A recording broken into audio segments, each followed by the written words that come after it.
Mekendештер, biz bir martdan beri manda söz suranıp atışat, mümkün boluşunça bardıq regiondordu tartıp hareket kılıp atабыз. Sebebi Sadır'dın tuvasa kasiyeti, tuvasa sapat oşol. Sadır üçün Kırgızstandın bardıq rayonları birdeyi. Anı жақсы білесіздер. 5 yıl janында депутат болып oturup, men ушул сапатынабдан катуу баа бердим. Бирок эми анча-мынча юридикалык жактары дагы бар.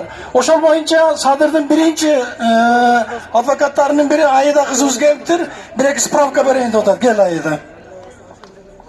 Ассаламу алейкум, урматтуу мекендештер, урматтуу кыргыз элим. Мен азыр Сооронбай Шариповичтен ишине бир объективдүү кандайдыр бир жыйынтык берейин деп келген жокмун, өкмөттү сындайын деп келген жокмун. Мен Садыр Жапаровдун боштондугун гана талап кылып келдим. Андыктан Садыр Жапаровго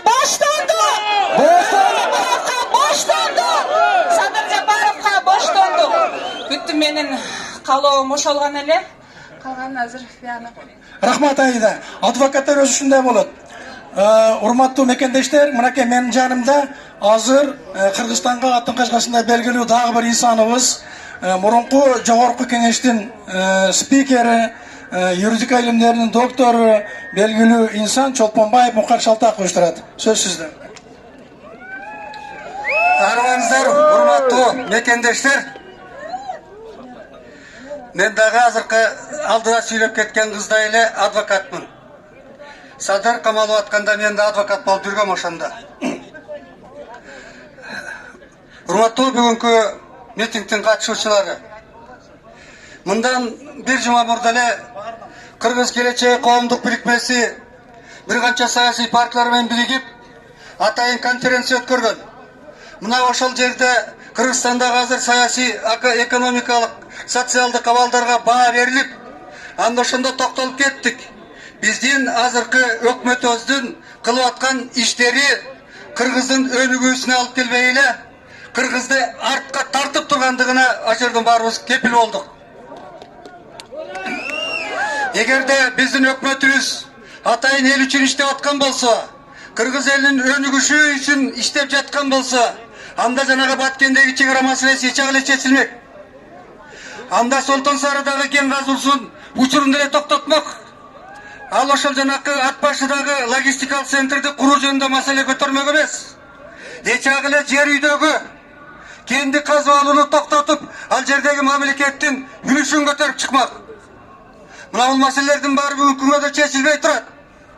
Андан сырткары өзгөчө айтып келе турган бүгүнкү маселе мына ошол Кыргыз үчүн көзгө чыккан жарадай болгон кумтөр маселесин көтөрүп, ошол жердеги кумтөрдөн чыгып аткан байлыктарды Кыргыз элине кайтарып берем деген биздин өзүбүздүн кулунубуз Садыр Жапаровду эч эле камактан чыгарууга жардам бермек. Бул жерде ошол конференцияда ушундай суроо пайда болду.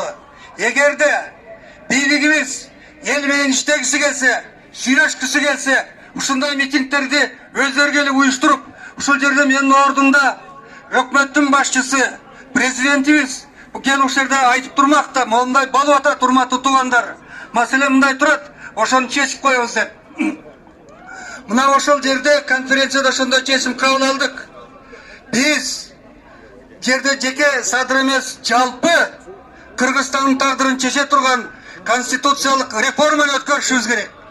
Эгерде конституциялык реформа өткөрүү менен элдин бийлигин элдин байлыгын элге кайтарып бере алсак, анда Садырдын маселеси өзүнөн өзү чечилип кала турган десе болчу. Анткени себеби эл бийликти көзөмөлдөп алат эле. Андай мүмкүнчүлүк бүгүн жок болуп турат. Ошондуктан биздин бийлигибиз билгенин кылып жатат. Анан эми Садыр жөнүндө айтканда ошондо айттык биз. Болуптур. Садыр менен кошо камалган канча ондогон саясий күнөөлөрдүн бардыгы бошоп чыкты Атамбаев учурундагы. Атамбаевден калган жалгыз Садыр Жапаров калды түрмөдө. А маселеси эмнеде?